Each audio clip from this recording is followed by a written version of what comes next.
దేవుని యొక్క కృపే. ఎందుకంటే నేను కూడా ఎన్నో బాధల్లోంచి, శ్రమల్లోంచి, ఇబ్బందుల్లోంచి, అప్పుల్లోంచి కూడా బాధల్లో ఉన్నప్పుడు చనిపోయవలసింది నేను అయ్యారికి ఒట్టుకుంటాను.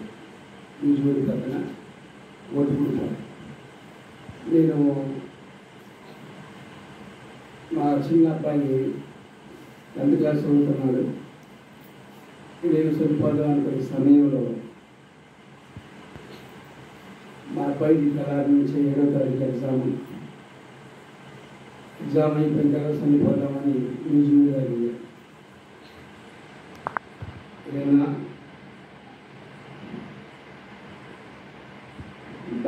పెళ్లి డబ్బా కొడుకు తాగి చచ్చిపోయాలని అనుకున్నాను.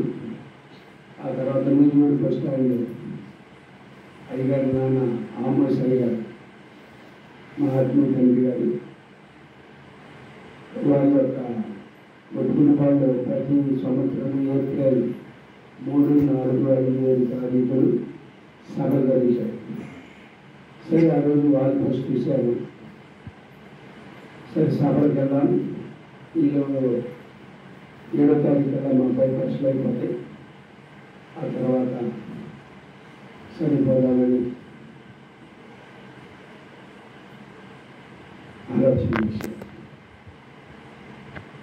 అప్పుడు 3వ తారీఖు ఆ 3వ తారీఖు నుంచి 7వ తారీఖు వరకు ఆ సభలో ఉండి 5 రోజుల తర్వాత వాటికి వెళ్ళిన తర్వాత దేవుడు నన్ను అక్కడ పట్టుకున్నాడు.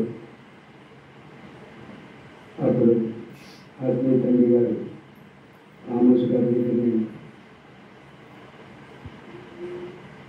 పెరగడం జరిగిందట. దేవుడిని అప్పుడు తెలుసుకున్నాను. 7వ తారీఖు ఏప్రిల్ 7వ తారీఖు 10వ సంవత్సరం బాప్తిస్మం తీసుకొని అయ్యగారితో నేను సావాసంలో తిరిగేవాడిని. తర్వాత ఈ నాయకులు కూడా కావాల్సిన కారణం ఏంటంటే నేను ఎప్పుడు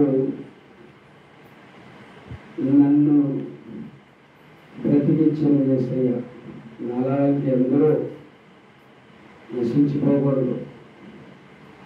వారు యేసయ్యని తెలుసుకోవాలి. వారు నరకానికి వెళ్ళకూడదు అని దేవుడు బట్టి తెలుగు ప్రాంతానికి వెళ్ళాలని, దేవుడి పని చేయాలని తీర్మానం తీసుకొని నేను వాక్యం స్టార్ట్ చేయటం కూడా, వాక్యం చెప్పటం కూడా మా ఆత్మీయ తండ్రి గారు ఆమోస్ గారు మొట్టమొదట విస్తరణపేట పంపించారు. మీకు అందరికీ తెలుసు, బయట చిన్న కాలేజీ ఉంది. అక్కడే నేను మొట్టమొదటి వాక్యం చూడటం మొదలుపెట్టాను. తర్వాత కొన్ని ఆత్మలైన రక్షించాలి, దేవుని వైపు తిప్పాలి అని ఆలోచనతో ఒకరోజున ఈ ఊరి గ్రామానికి వచ్చాను. చూసి వెళ్దామని వచ్చానంటే దేవుడు ఇక్కడే పట్టుకున్నాడు. ఇక్కడ వాతావరణం అంతా చూశాను. నేను దేవుని దగ్గర తీర్మానం చేసుకున్నాను.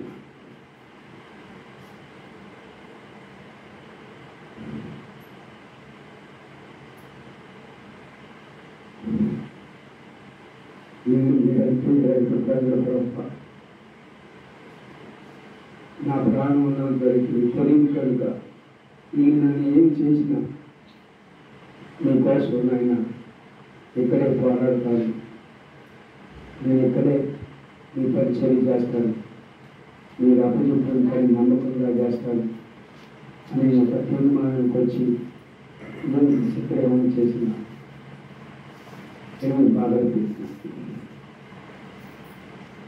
దేవుడి దగ్గర తీర్మానాన్ని కట్టుబడి ఈ యొక్క పరిచయం చేసుకుంటా వస్తాను. ఈ రోజున దేవుడు జరుగుతుంది. అలాంటి దేవుడు ఒక్కొక్కరిని మార్చుకుంటాను వస్తున్నారు నా జీవితంలో. ఏనాడు కూడా సంతోషం లేదు, కానీ ఈ నాయకులు కూడా వచ్చిన తర్వాత, దేవుని పరిచయించిన తర్వాత మిమ్మల్ని సంతోషపడుతున్నాను. నలుగురుగా అది జ్ఞాపకం చేసుకుని నేనేదో ఈ గ్రామానికి వచ్చి ఏదో సంపాదించాలి, ఏదో చేయాలి. దేవుడు సర్వలోకానికి వెళ్ళి సర్వ సృష్టి సువార్తను ప్రకటించాలని వాక్యం సెలవిచ్చాడు. ఆ రీతిగా నేను ఈ సువార్త ప్రకటించుకుంటూ అదే మా ఆత్మీయ తల్లి గారు వీళ్ళతో శ్రేణుగారు వారి బాబుని రాజరత్నయ్య గారు మాకు ఆత్మీయులుగా వారు మాకు ముందు నడిపిస్తున్నారు. వారు మాకు ఆ వయసులో చిన్నవారైన ఆత్మీయులుగా పెద్దవాడు మమ్మల్ని చూపిస్తున్నారు. అందుకని నేను కూడా ప్రతి నెల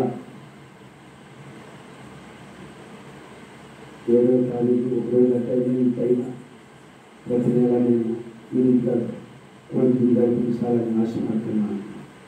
అదంతా కూడా ఒక్కొక్క ఆత్మల కోసం దేవుని సువార్త అందాలి, నశించిపోయే ఆత్మల కొరకు ప్రయాసపడాలని ఈరోజు ఈ కూడిక 2-3 నెలల నుంచి అయ్యగారు నేను అడుగుతున్నాను. అయ్యగారు అయితే 2-3 సార్లు సిద్ధపడి వచ్చారు, కానీ నేను నా నిర్లక్ష్యంగా పెట్టలేకపోయాను.